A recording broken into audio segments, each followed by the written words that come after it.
Marblehead. Over the last 3+ years, Brenda and I have written a book. It's about Marblehead mostly, but about a lot of other things. It's about things that I remember, things that I did, things that are historical facts, and people that lived primarily and worked largely worked around Little Harbor. A lot of very significant people in my lifetime and just before made a living around Little Harbor. I also tell stories about my fishing life and the people I've known, and many other things. Like the saying goes, you know, when you're trying to describe something, you have to be there. Well, you have to read this to get the real feel for it. So our talk tonight is going to be in 2 parts, 2 entirely different subjects. They'll speak for themselves as the evening goes on. And I just hope that after you folks leave tonight, that you'll have the feeling that you've spent a good hour or whatever it takes to do our work here, and you go away with maybe questions, but hopefully more knowledgeable than when you walked in. So with that, I'll introduce my sister Brenda. Welcome to you. Welcome to the garden spot. Oh, I mean the T.J. Fitzgerald told me to say that. My mother used to run a store here called the Garden Spot, and she owned this building many years ago. It's actually the Marblehead Museum and Historical Society, and welcome to our lecture. Thank you, Pam. Thank you, Hugh. Before I say anything else, I want to deeply thank both Dave Peach and Harriet Brown Bull, who loaned me all these wonderful photographs. Without them, I think the talk would have much less meaning. So, with that, we will start. Since I spent the first 20 years of my life looking at Brown's Island from our houses on number 9 and 10 Harding Lane, I was very interested to come across the article in the Marblehead Reporter about a possible name change for the island. A Crowninshield descendant, Gene Record, felt that as his great-aunt, Louise DuPont Crowninshield, had given Brown's Island to the trustees of reservations, the official name on the nautical chart should be changed as well. The trustees were already calling the land the island Crowninshield Island, and he felt it was misleading if the charts didn't coincide. So he wanted the nautical name to be changed as well as the name that the trustees were using. The U.S. Board on Geographic Names, however, declined the name change, saying that the name Brown was too long-standing. I thought this evening I'd show you the ownership history of the island and tell you a little bit about the 2 main families. When I started research for our book, I had no idea that in all the early deals, the island had been divided into 2 parts. Furthermore, I had never heard the terms Great Island and Charles Island mentioned, but these names were used in all ownership transfers. The deeds also refer to the valley between the Great Island and Charles Island as the dividing point. The island is in actuality all one piece, and the valley is just a marshy area in the middle with eelgrass. I'll show you a little bit on this chart here. It's the same, this ownership one is the one you have as the handout, but this shows a picture of the Great Island, and this is the smaller part, or Charles Island, and here's the valley. And this is open ocean up here, and then Dolliver's Cove would be here, and Peach's Point over in here, and then Little Harbor down here, Gary Island, and that's about it. Along the front of the island, there's a sandy beach that runs all along here. And then there are mud flats where we always used to swim. And those flats are always mentioned in, they go with both of these islands in the deeds as they're written. The ownership started early with land grants. The first owner of the Great Island was Joshua Orne. And then his son, Azer Orne, got it, 2 more Ornes. And finally, the widow of the second Joshua deeded it to John Brown in 1797. I think that's better without the glasses. There was a long line of Browns that came down to here several lines. It divided into eighths and quarters and halves. And by the time we got down to the widow of Samuel Horton Brown, it was into sixteenths. So his widow, Carrie Pittman Brown, had 9/16. The 4 living children had 4/16, and Benjamin Brown, another line with Henrietta and Robert, brother and sister, had the remaining 3/16. And that whole thing in 1918 was transferred to Francis Boardman Crown and Shield. He lived for quite a while. When he did die, he transferred ownership to Louise DuPont Crown and Shield, and she in turn gave it to the Trustees of Reservations in 1955.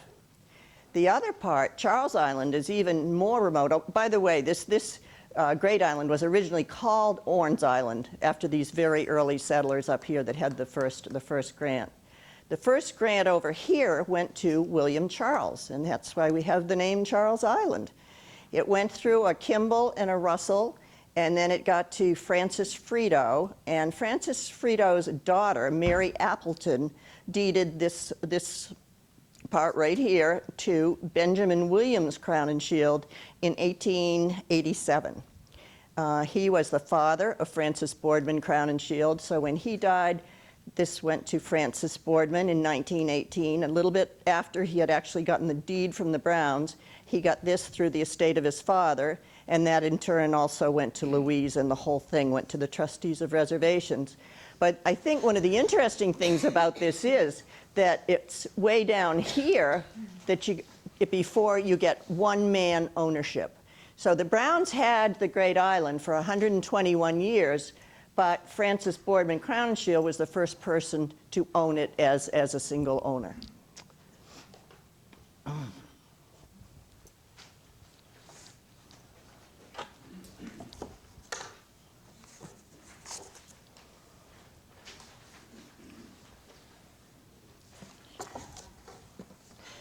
I'd like to talk now a little bit about the two families, the two main families we know, the Browns and the Crown and Shields. There were three generations of Samuel Horton Brown. The first one was a fisherman. The early one was a fisherman. He lived on Franklin Street in the Hearth and Eagle House, but he spent much of his time at Fort Sewell. He had married Elizabeth Graves in 1837, so they were both descendants of early Marblehead families. Fort Sewell, accessible from Front Street, faces both the main harbor and the little harbor, and his workplace was a structure the Browns called the warehouse. So this is the warehouse. This is Fort Sewell, which was played a very important part in the War of 1812, when from the fort they defended kept the guns on the British ships and allowed the Constitution to come into the harbor. And this is Gashouse Beach here. This is actually the walk, I think this is the sandbar that goes over to Gary Island. But Fort Sewell faces both Little Harbor and the main harbor, and through here you can see some houses on the neck, right here. So at low tide, which this is, you know, it's very shallow in here, but there's always that dip where you can see the end of the neck.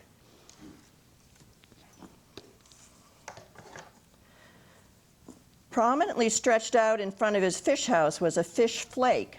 A fish flake is a horizontal structure high off the ground made with a framework of poles with spaces between them. Before the days of refrigeration, the cod had to be preserved with salt. They were then rinsed and laid out on the flake where the air and the sun completely dried the fish. Cured this way, they'd last for months and they could be shipped or sold locally.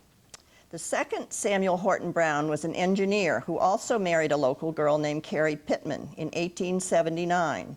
Her father, Henry Pittman, held large tracts of land on Pleasant Street, at the Gashouse Beach, and down by the end of Little Harbor, right beyond where that beach shows there, and on Fort Sewell itself. This Sam built the house we know as Chet Sawtell's, high up on the fort. Although the family lived on Pleasant Street, they'd moved to the new house for the summer. The 5 children, Mary, Bill, Henry, Sam, and Beth, were all born between 1880 and 1889. They were a close-knit group. The girls loved swimming, and the boys became champion sailors. These are the three good-looking boys here, except Bill's face is hidden. And this is Henry, and there's Samuel Horton Brown III. And here are the boys sitting on the steps of the warehouse. And here are the boys sailing in one of their sailboats. Bill and Samuel Horton Brown III, went to Harvard, but Henry, a bit of a renegade, left to seek his fortune in New York. While there, he developed meningitis, and unfortunately, he died. Bill became a boat builder, taking over the warehouse, but Sam went on to do graduate work at MIT and to teach a subject called steam at Annapolis.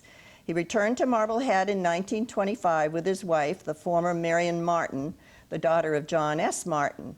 She was a very accomplished artist. Starting in the 1940s, she taught at Marblehead High School.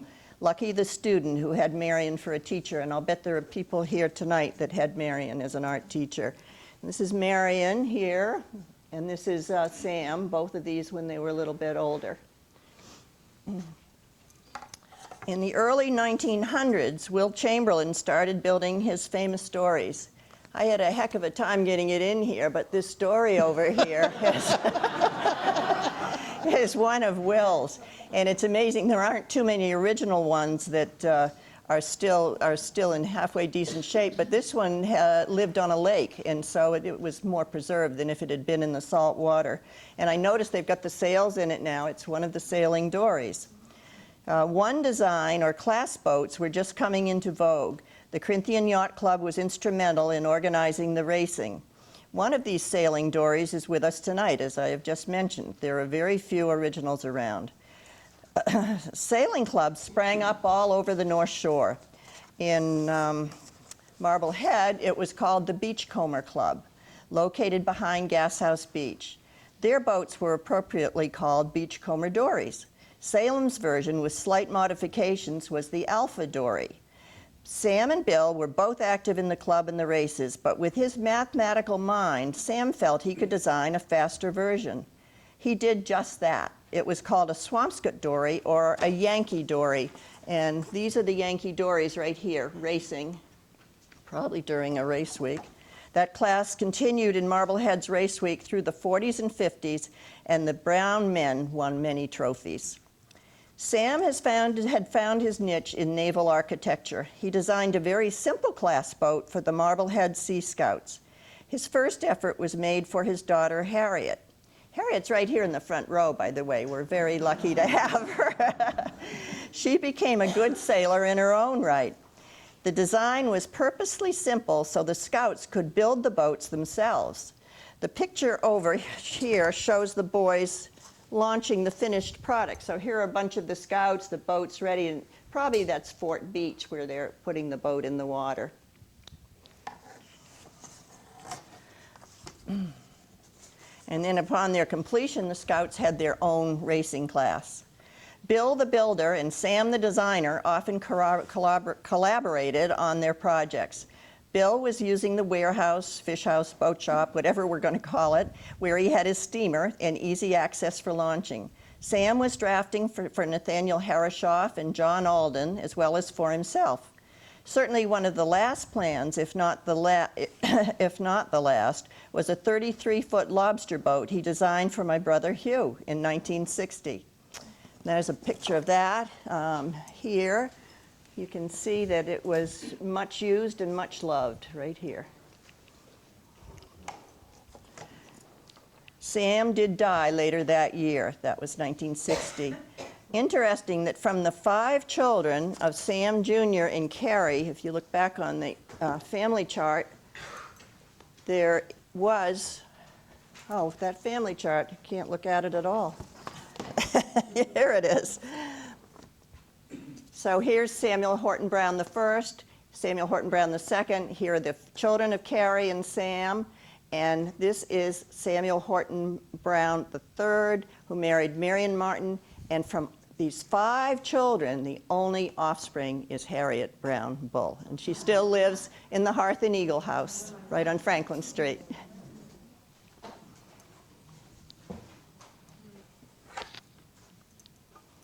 that my cue to bring this over? Move it on out. I get extra for this. That's okay. We're done with that one. Okay. Yeah? Unlike the Browns, the Crowninshields were a privileged family who settled in Salem. Elias Haskett Derby, King Derby, was the first U.S. millionaire and was dominating the shipping in Salem.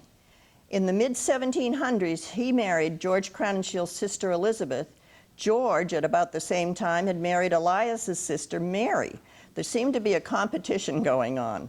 The Derbys had always belittled the Crowninshields, calling them the codfish aristocracy.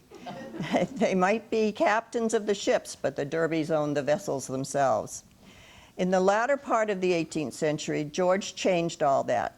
With his acquisition of vessels and his 5 boys, he founded Crowninshield & Sons shipping business. Their wharf in Salem was handling tea, pepper, coffee, wine, salt, iron, and other goods. With the money from their newfound imports, they were able to buy large tracts of real estate. The days of Derby preeminence were over. One of George's sons, Benjamin, became Secretary of the Navy in 1815 under Madison and again under Monroe. Benjamin's grandson, another Benjamin, had married Catherine May Bradley in the 1860s. And we see the Crowninshield tree over here.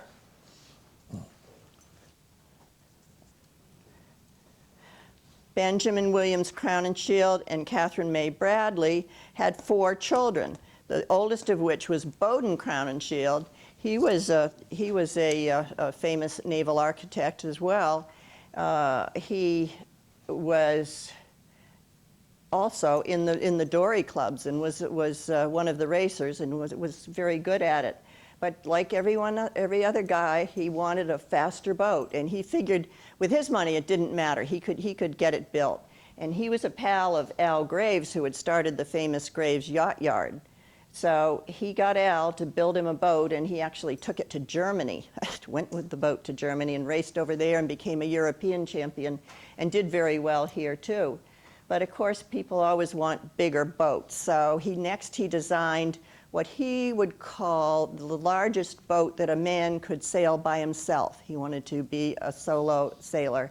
And he built a 40-foot schooner, which he called the Fame, and was kind of a familiar figure off the coast of Marblehead. And he would always be sailing by himself. He also built bigger and bigger boats, one of which was a 7-masted schooner called the Thomas Lawson. It was over 400 feet long. But it was sunk, I believe, in a storm on the coast of England about 5 years after it was built. The second son is Francis. I'm coming back to him. He was the one who got the ownership of the island. But Benjamin Crowninshield was also a third brother, and he was kind of eccentric and pretty much a loner. He absolutely loved antiques. And he took lots of trips to Europe. In fact, when he finally died and his house was a little ways from Peaches Point, they found all kinds of unopened barrels and things full of antiques that he had bought and never even, I don't think he had room to show them all. And that leaves the one girl, Catherine Crowninshield, and she married Dr. Lincoln Davis. And they're important too as far as the descendants go, because the Davises had 3 children, and Lincoln Davis Jr., Catherine, who became Catherine Hammond, and Emily Davis, who became Emily Davis Record, and Dr. Record and Emily Davis Record had the 2 children who are still living on Peaches Point, and they're the only Crowninshields that still live there. Jean is Jean Record, that I mentioned in the article from the reporter, and Catherine is married to, Mary's name is Redmond, Catherine Record Redmond. So that leaves Francis. He had bought a large tract of land on Peaches Point in the 1880s. And he had built on it a place he called Seaside Farm. So Seaside Farm is, well, I call that the front because it's what I always saw. That's from the ocean side, and they had the cannon that was finally stolen from the house. And this is, I guess I've got this kind of covered, but anyway, this is, I suppose, the true front of the house. Hopefully you can look at some of these pictures afterward. And this is the pool and the rose garden, and I think probably the only farming that went on at that place was the farming of roses. I don't think anything else was grown. But it was a beautiful house. It's where the McCarthy's house is now. In 1898, Francis, or Kino as he was called, had joined Teddy Roosevelt and the Rough Riders in the Spanish-American War. Sweltering in his woolen army uniform in the Cuban heat, he began to sweat even more when he developed malaria. He was sent home to recuperate at the farm. Evelina DuPont had erected what she called a small seaside cottage. That's this tiny little one up here. And she had her niece, Louise, come to visit. Well, she met Kino, and the two fell in love, and before long, they were married. 1900, after many trips down to Delaware to get introduced, they were married. Louise's grandfather had discovered gunpowder, and he had prospered during the War of 1812, the Mexican War and the Civil War. President Lincoln had asked Louise's father, Henry, to save the southern part of Delaware for the Union. Henry saved it all right, but he kept most of the land for himself. With the new real estate and the gunpowder money, the DuPonts became one of the richest families in the United States. Louise and Francis divided their time between three houses. In the winter, they went to Boca Grande, Florida, to a small town, small community on the west coast of the state. In spring, they moved up to Eleutherian Mills, the family DuPont homestead in Delaware. And in the summer, they would take either their private railway car or have their driver come and take them back to Peaches Point. Henry DuPont was not overly fond of his son-in-law for three reasons. One, although he'd been at Harvard for 4 years, he never graduated. 2, he had produced no heirs. And 3, he had never worked a day in his life. And although Henry himself was very rich, he was a darned hard worker. Henry DuPont decided to put his daughter on an allowance. It was set at $2 million a year after taxes. This is in the early 1900s. That way, no Crown and Shield would ever inherit any of his DuPont money. Louise and Francis led what would be called by many a life of leisure. They would have luncheon parties with up to 10 tables of contract bridge. Kino enjoyed and was quite good at painting watercolors. He played golf, but his favorite pastime was going to the movies. Perhaps almost as much as he enjoyed sailing, he liked the movies. Often he'd go with the captain of his boat when he later got the boat. Louise spent a lot of time on her philanthropies, but enjoyed swimming in their pool and was crazy about her Pekingese dogs. It seemed they could do no wrong, even if it meant soiling one of the priceless Aubusson carpets. About 1917, Francis, a seasoned and capable sailor, spotted a yacht being built at the Harrishoff Yacht Yard in Bristol, Rhode Island. She was named Mariette, and he just had to have her. 10 years later, he negotiated a deal with the owner, and the Mariette was his. He renamed it Cleopatra's Barge II after his great-great-grandfather George's yacht, Cleopatra's Barge. Built of steel, she was 109 feet long. Here's the barge underway right here. Beautiful. Had lots of sails, and he loved, in his log, which we were able to get a copy of, we're very lucky to have it. It was given to our grandfather by Henry Barry, who was from a modest Marblehead family and became one of the chauffeurs for the Crown and Shield family. This picture right here is a picture of it's either 7 or 8 car garage, I'm not sure which, but it was quite a building, and I'm sure there were quite a few chauffeurs and quite a few cars. Henry in the car would shadow the barge on shore as she cruised the Maine coast, ready to proceed with the afternoon plans of his employers or to pick up and deliver arriving and departing guests at the railroad station. In his note at the beginning of the book, Frances writes, "Her power windlass on deck hoisted her anchors and sails and enabled her to be fully manned by a crew of 13 men, a captain, a mate, an engineer, a boatswain, two quartermasters, 3 sailors, and 4 men below deck, a chef, an assistant, and 2 stewards." And it makes it sound as if it was quite amazing that that was all they needed. But I think it's quite a group. But there's a wonderful picture here of the whole crew is completely blocked. But there they are on the boat having their picture taken. Don't crash.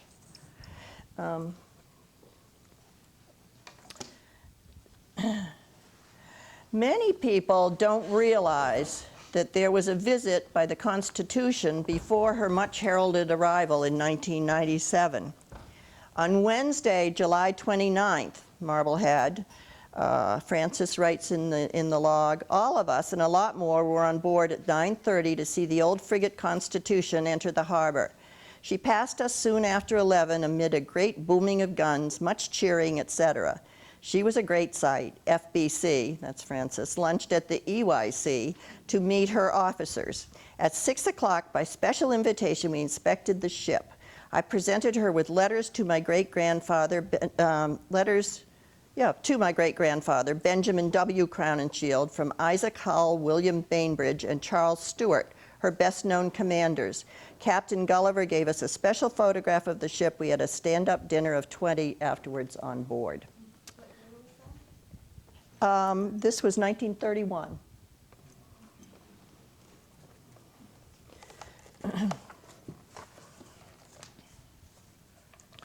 The Crownshield's life on board consisted of lots of guests, swimming, trips ashore, Henry standing by the car to take Louise antiquing or Frances to the movies. It's purported that in one afternoon in Rockland, Maine, she spent $175,000 at one antique dealer. A lot of these antiques she was donating. She donated to the Peabody Museum, to the Lee Mansion. She did a lot with the house in Delaware, Winterthur. Their destinations remained very much the same through the years. New London for the Harvard crew races, Newport for dinner with their Brahmin friends in the mansions, New York for shopping, and the Chesapeake for visits to the Eleutherian Mills and the DuPonts. World War II brought the 15 years of cruising to an end. And the last entry in the log says, in the fall of '42, the Coast Guard commandeered her, or as they expressed it, your country needs your boat for immediate delivery for offshore patrol. There was no way out, so I signed on the dotted line. A sad day for the Crowninshields. In 1950, Frances died, but Louise continued her philanthropic endeavors and donations. Christmas gifts and money for the black families and their children at Boca Raton, antiquities for the family home in Delaware, priceless donations to the Peabody Museum and the Lee Mansion. She was also made a founding trustee of the National Trust for Historic Preservation in 1949. But certainly her most generous donation to Marbleheaders was her gift to the trustees of reservations of Browns Island. And now Hugh's going to teach you how to fish. We're going to have questions at the end. Is that okay? I got to say one thing before I talk about fishing. I went to the Gary School and graduated from Marblehead High School in 1955. In the Gary School, we're about 18 boys in our class, and by the time we got to my senior year, I was on the football team, but I was strictly sort of cannon fodder. I was okay, but that was it. But we had a couple of outstanding players. Both of them went to the Gary School. Both became football co-captains. One was a real tough guy named Bill Gillis. Bill was co-captain and our best lineman. What did you weigh in high school, Bill? 165 pounds. Yeah, right. Bill was right here. I had to tell the story when I saw him. And he went on to become a starting guard for the University of Connecticut, and very good at it. The other great player we had, our best back man, runner and defensive back, was named George Crowninshield, and he is from the Crowninshield family. George Crowninshield and another friend of mine, and Bill's also, we're all very friendly, having been from the, we went to the Gary School and never left. It's still there, isn't it, Bill? Anyway, we were all friendly, but we had a particularly common bond if you went to the Gary School as opposed to the Rhodes or the Story or the Glover. And from the Gary School that year, my class at the Gary School went on through high school. George Crowninshield, another friend of mine, named Donald Foss, went on to become they both went to Mass Maritime and made the Navy their career. And they both became captains of destroyers. No, you take 18 little squirts from the Gary School. We didn't do too bad, Bill. I don't know who Bill paid off, but he became athletic director of Salem State College. So anyway, I just want to say that. I'm going to talk about a little bit about fishing. And I've got some movies that were taken 40-odd years ago. Are these things in the way here? Yeah. Yes, we need to get these. We need to move these. Excuse us a minute. I've done a lot of fishing over the years, gone winter fishing, line trawling from 2005 for the previous 44 years, come around Eastern Point in Gloucester. There's no greater high in the world than coming around Eastern Point or coming past Marblehead Rock with a load of fish behind you all iced down. Nothing compares to it. And, well, maybe one or two things if you do with your wife or something. Anyway, and these movies that were taken when I was, for 12 years in that period, I winter fished. I did have a job in the corporate world, and I would fish every weekend all winter from December to June, really, and a little bit in the summer. And I always had a crew, generally of a boy, and the other man would be a lobsterman who was looking for work in the winter when lobstering was slow. One year, about 1969 or 69 I think it was, one of my young boys named Mike Hogan got a movie camera for Christmas, and he kept coming out and taking movies. And I said, geez, that kid, he's meant to be dressing fish, and he's taking these stupid movies. And, well, they turned out to be priceless, for me anyway. I hope you think they're worth something. I'm just going to show you a few of them in just a second. The second one, with this one here that says Sea Fever, I want you to take special note of, because I'm going to tell you a quick story about that boat after the movies. So, Lynn, if you could show the one that says Little Harbor and Ice. That's okay. We'll forget Little Harbor and Ice. That's fine. No, leave it right there. This is the Sea Fever, my friend Bob Brown's boat. Similar to my boat. You'll see both of them in a minute again. That's Ben Dolliver. Now lives in Swans Island, Maine. Here we are, he's hauling trawls here. These are dogfish that get on the hooks in May and put you out of business. That's what stops the trawling season. You'll see one after another coming up. He's snapping them off. And we know when you get those, it's the end of the year and you go back to doing something else, lobstering or some other type of fishing. There's 1, 2, 3, another dogfish coming. You're going to see a haddock. It comes up, chewed up. The dogfish chew what good fish get on the hooks to nothing. There's the haddock. It's all filleted already. Anyway, remember this boat, folks, just for a few minutes from now. And you're going to see it passing away from us with the name Sea Fever Marblehead Mass on the transom. That's not a very big boat. But it's big by our standards of the day. Next one, if you could show then to the right. I'm sorry, that one, yeah. This was my boat at the time, 44-foot, nice boat I bought secondhand down in Chatham in 1968. And then we set line trawls. Basically, the same method had been used by the fishing schooners in Gloucester since about 1870. Before that, when people went fishing, like these pictures of frost paintings or images on the wall, they went as far as the Grand Banks, and they would hand line from the deck of the vessel. In 1870, they developed a method using dories that would be off the schooners, and 2 men in a dory generally would set these line trawls. We used to set, have a hook every 6 to 9 feet, and it would be about a half a mile in a tub, or roughly 300 hooks. We'd set about 6 tubs in a day, or roughly 3 miles of line. And they would be anchored on the ends. The trawl would go down the bottom. We'd have previously baited the hooks, and then we'd haul it back. Now, if you could show that next one, Lynn. This is the hauler in my boat. There's the line trawl coming in. The hook. There's the hooked ganch, we call it, coming off. There's the hauler again. Got one young man putting the hooks in the rack there, and keep going to the next one. That's good. And now you're going to see some of the fish we have. These are all me and my boat and I should say. And there's a halibut, and very common in those days, 2, 3, 4, or 5 a day would be not unknown, and that's probably about 45, 50 pounds. When this is the trawl coming up with the hauler coming up from the bottom, take off the fish, put them in the pen. There's another halibut. There's a hauler again, same shot. Excuse me, same shot. Now you're going to see, let's see, that's a haddock, big haddock. Commonly would get with 6 tubs of trawl in those days, and 2,500 pounds, sometimes as high as 5,000. A bad day we might get 1,000, but 2,500 pounds was average for a day's fishing. We would fish 20 to 30 miles east of Marblehead, leave early in the morning to get out there at daylight, and by afternoon we're going back to Gloucester. Here we are with our fish. Here we are going back. I'm dressing that halibut. Every fish has to have the guts removed, as many of you know. And those are the old-fashioned trawl tubs that we used, the line coiled in it. And I think this is about the end of this. We'll just bear with me a second. I could have been a surgeon if I'd only gone in a different direction, right?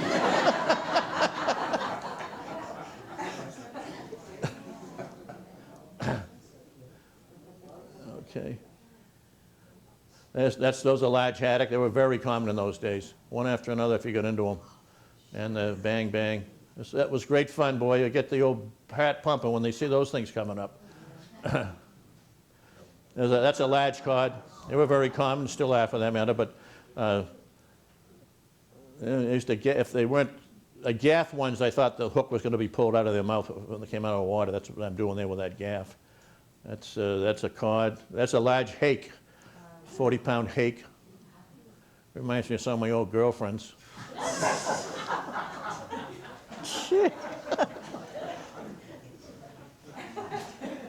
A small halibut.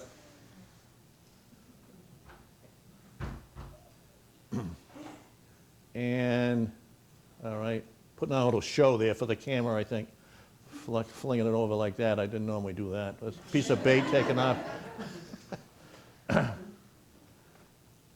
the halibut. This is not very good exposure, obviously, right here, but got to take what you can get. There's a large halibut there. We had a 100-pounder. Great memories for me doing this. You can see that I haven't gained a pound since those days. That's Mike Hogan. He's the boy that took the movies. And I used to let the young men haul to give them enjoyment and get them experienced. There's a skate, and you're going to see him, you're going to see, this is what a large cod looked like coming up. Boy, that was fun to see a 40, 50-pound fish like that coming up on a hook. He's going to gaff him and bring him over the rail. Yeah. All right, and you can, we will skip the next one, Lynn, okay? Because I don't want to overdo my time here. I will get reprimanded by Pam or somebody. Can we go down to, let me see what the next one is after that. I can't remember. The next one after that, yeah, exactly. Yeah, show that gutting one there. That'll be fine. That's okay. This is hand lining. I think we got that's hand lining on Cassius Ledge, 90 miles from here. We used to go there in the fall and late summer, and terrific hand lining fishing, 3,000 to 5,000 pounds in the morning if we got on them. Then we go back to Gloucester. That's each one a lead jig or a weight and a few hooks above it with rubber tubes on them called worms. This is that's me again with that svelte body. Yeah, all right. That's Charlie Foss, an old friend of mine. He was with me that trip. It's a good, there you go, yeah. There's a large pollock I got coming here. It's about a 35-pound pollock. Just be one after another. You drop the jig back down if you're on them, and they just bite again. There we go. That's Dana Campbell. Some of you know him. That's Charlie Foss again. I think here we are setting the gear out. You'll see more of this later. We'll show it better later. That's the same snaps I just showed you. They're baited in a bucket, 300 to a bucket. Going to set about 1,500 of them, cover about 7 miles in 3 different locations.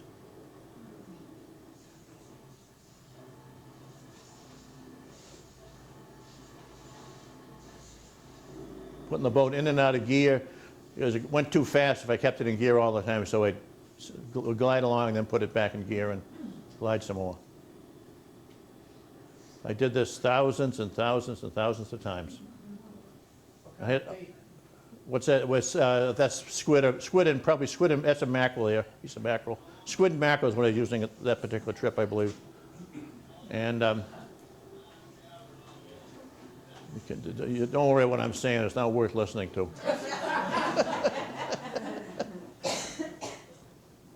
I had this all set up so I could do it all by myself. I did the wheel. That's why it's set up this way. Everything I could do myself, all alone.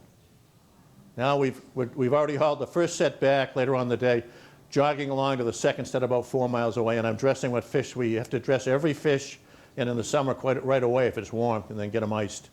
And I'm slitting them open, and in a minute I'll rip the guts out, and then wash them and ice them.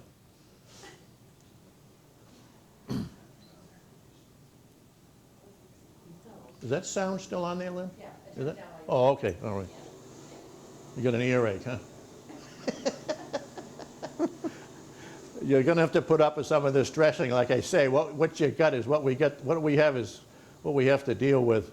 And there we are, jogging along with a boat on an automatic pilot. Never could have done all this without an automatic pilot. That was my crew. You'll see us going along here, a shot of the wheel with nobody at it.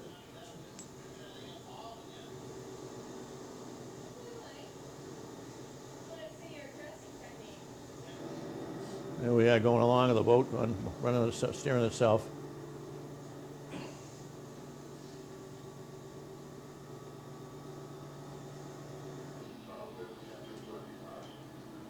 Now, we've hauled back in. I take out the hook, when I'm alone, I take out every hook as the fish come over the rail, and take the bait off the empty hooks. If my daughter was, that's my daughter. And this is how you,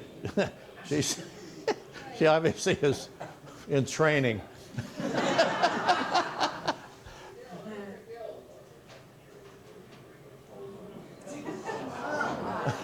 She's quite a gal. No, she's, here we are the next morning, setting out. We didn't get to bed until midnight by the time we got the rest of the fish iced and cleaned and had supper. This will show exactly how this goes out. We let a buoy out and then an anchor, and this line is going to go down to the bottom. You'll see it to the bottom of the ocean, where it's going to get fish, I hope. You'll see this very clearly in a minute. You'll see the line coming out of the box in a minute. There's between 7 and 8 miles of line I carried on called the ground line or back line that I had on that boat.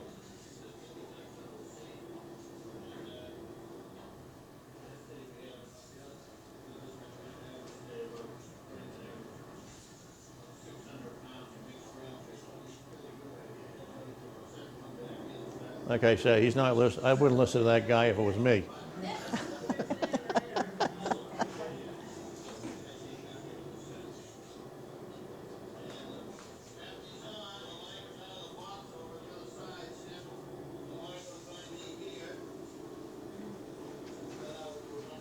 You'll see the line coming out of the bins on the other side. They go right down the bottom of the boat. There's a good picture of that. They're all sectioned off so they go in up, come up right up in a pile, don't tip over and tangle.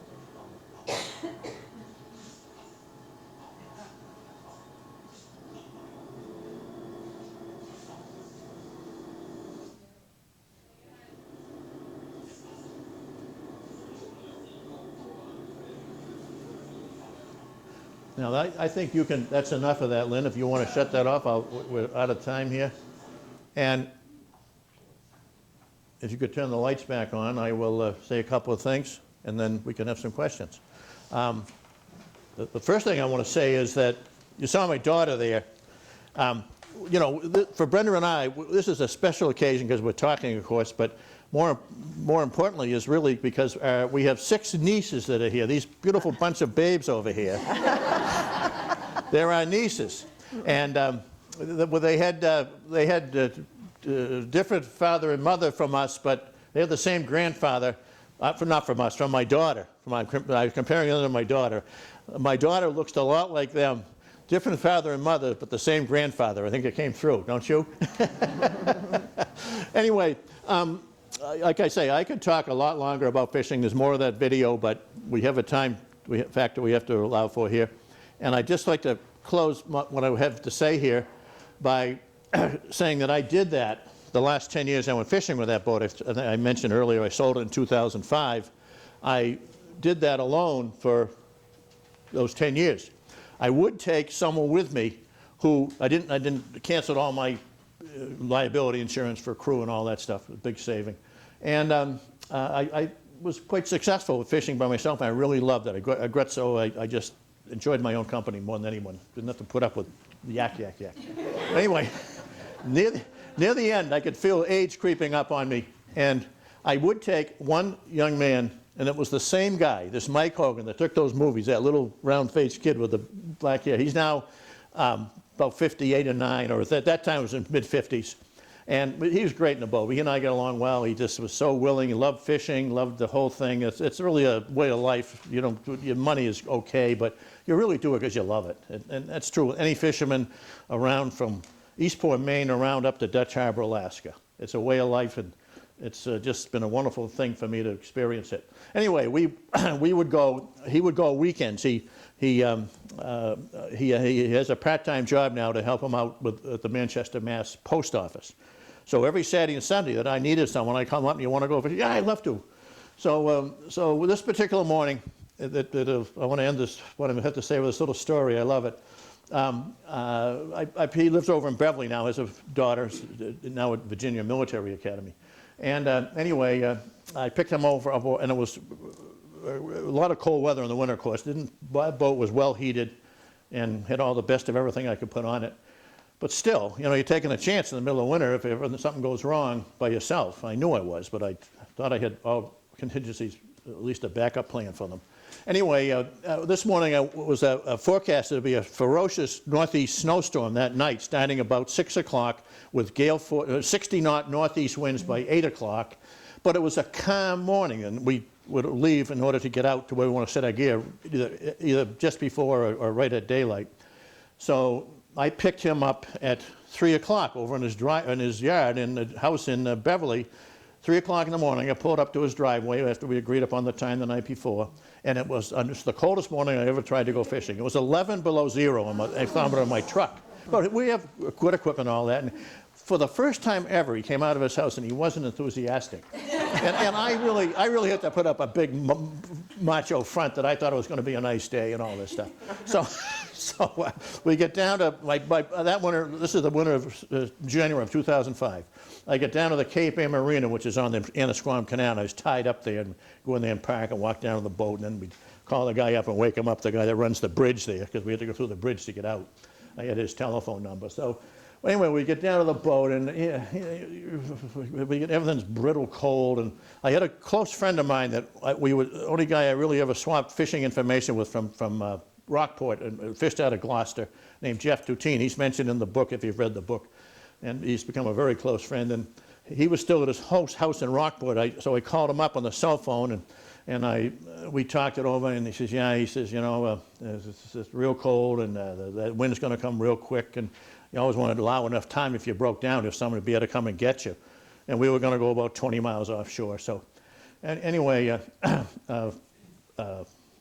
we talked to someone. We said, well, maybe there's too many things against us. Let's call the whole thing off.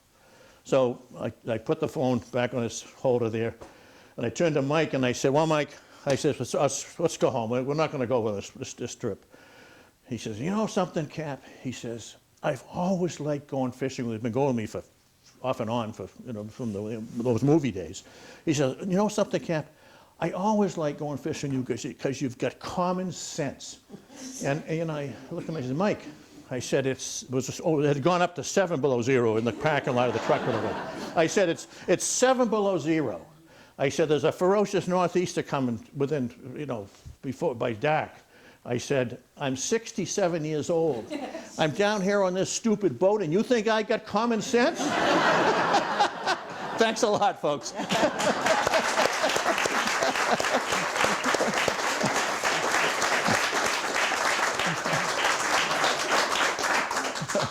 He laughed. I don't know how you want to handle questions. We'll stay around afterwards downstairs. That's the way you like to do it, Pam? Whatever you Shall say. we do that, and maybe bring our questions downstairs, or maybe one or two questions up here? Anybody have any Cheryl had a questions? question right off. Okay. I did. I was kind of curious. You mentioned that Sam made this new dory, The Yankee dory. Yankee dory. Yes. Why did he call it the Swampscott dory? Harriet, can you answer that one? Because Swampscott jättebäst design. Thank you. I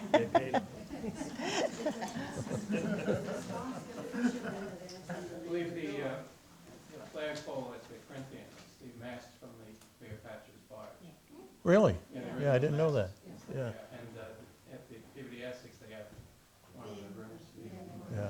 inside the barge. I forgot to mention, that's where I think they anchored, not moored, but that's where they anchored. It was right kind of between the Corinthian And Fort Sewell. Fort Sewell. Yeah, out the there. moorings didn't go anywhere near as far in those days. Yeah. I think Yeah. it's costing more money to try to keep that old mast going, I bet, yeah, yeah. suggested. You mentioned in the book a number of close calls. You haven't really said much about it tonight. I wonder whether you might feel like commenting on the time in the chapter about, I guess it wasn't our day. Remember that? Yeah, I do. I remember that. I remember it well. I couldn't even talk about it for 15 years. We came within, I won't tell the whole story, but we came within 2 or 3 or 4 or 5, at the most 6 seconds of being crushed by a 900-foot container ship. And there's a story that goes with it. It's in the book in detail. I can't explain that to this day. The other night, a guy called me up. You may have heard his name, called Mike Tugas. He's an author. He's written quite a few books, and he and I have become friendly. And he asked me that almost verbatim, the question, and I gave him a little more of an explanation I just did to you. But he said, he said there are some things you can't explain. I said, that's exactly right. You know, he honed right in on that chapter. Yeah, yeah. First question he asked. Anything else? We can get downstairs. We'll answer more questions for you. Nikki? Nick, you generally are at a loss for words. I can't believe you're getting up to ask something. I'm not much of a reader. My wife has given me books for Christmas, O'Reilly, Sarah Palin, 15 or 20 minutes on tapestry. I got this book for Christmas. I started reading it. I couldn't put it down. In 4 days, I read the book, and some of the things, I had a whole bunch of questions. Hugh came up to my house, but when I read something, because I was on the other harbor, I was on Fort Sewell working with Ben Morrow as a lobster coolie for my first job at 15 or so. But I couldn't, when I went to read it to her, I couldn't read it without crying. Well, Nick, that's so, you can't articulate anything any better than that. And I think I speak for both of us. We appreciate that very much. To go a little bit further, I grew up in the middle of town, and I was with the highway department by Village Street where the tank is and Jermaine's farm. And the things we did in the summer, we got in a truck and rode up to Cobham's Lane, cut hay, went up to Dick Higgins' farm where the Bell School is now. And I said to Marilyn, I ought to write a book like that. And she says, Nikki, she said, you got any idea how hard it is? So I called Brenda. Brenda says, yeah, it's really hard. I let him know. Nick's going to be the next lecturer here.